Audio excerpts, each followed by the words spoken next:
Hi, this is Sarah Mikesell with the Pigsty, and today we're here with Dr. Brian Payne.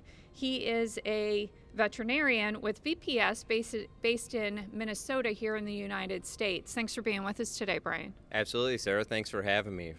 Really excited to be here at Leman Conference this year. Very good. And as you said, we're here in, Brian and I are both located in St. Paul, Minnesota at the Leman Swine Conference, which is celebrating its 50th anniversary this year. So it's an exciting year, and they got a lot of neat stuff going on. So, and Brian, you are presenting a poster here at the conference, and we're going to get to some of the content of that. But let's start out by talking a little bit about Strep suis in nursery pigs. What are you seeing in the field? Well, Strep suis is certainly in the field all the time. Right. In fact, SHIP would say, the Swine Health Information Center would say that strep is the number 2 diagnosed disease across all the VDLs, just behind PRRS. So it's certainly out there. People are still struggling with it, still looking for solutions, whether it's prevention or treatment. Very good.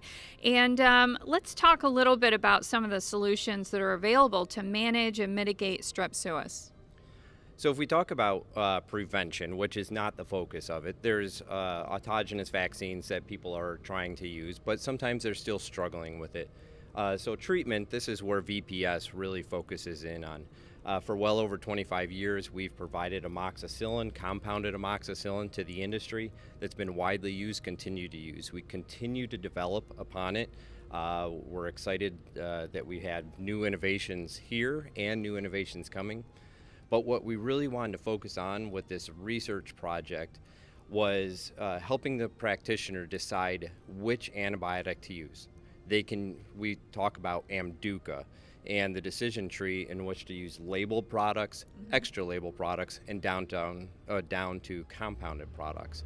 And so through this research project, we're able to show that amoxicillin really has its place in the industry today. It had the highest average daily gain, the lowest mortality, and the best clinical signs out of any of the treatment groups.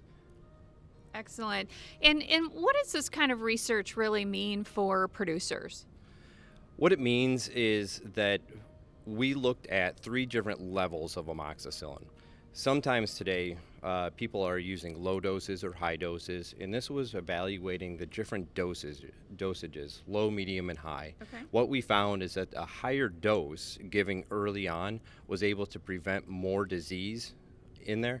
And if we look at where people struggle today in the industry, they're having to do a lot of retreatments, whether it's they'll treat one time, they'll have to treat more pigs individually, or they'll have to do more mass treatments later on. If we can get the right dose early on, we can save more pigs, and we can actually save more money and use less antibiotics overall. Very good. And that's good for the industry. I mean, that's not just good for the farmer, but it's good for the pigs and good for the industry, right? Yes, absolutely. That's our main focus here, is doing the right things for the farmers, right things for the pigs. If we can save more pigs with less antibiotics overall and a less cost, that's our goal. Very good. Well, hey, thank you so much, Brian, for all the information today. Yeah, thanks for having me. It's great seeing you here at Leman Conference. Very good. Appreciate that. This is Sarah Mikesell with the Pigsty.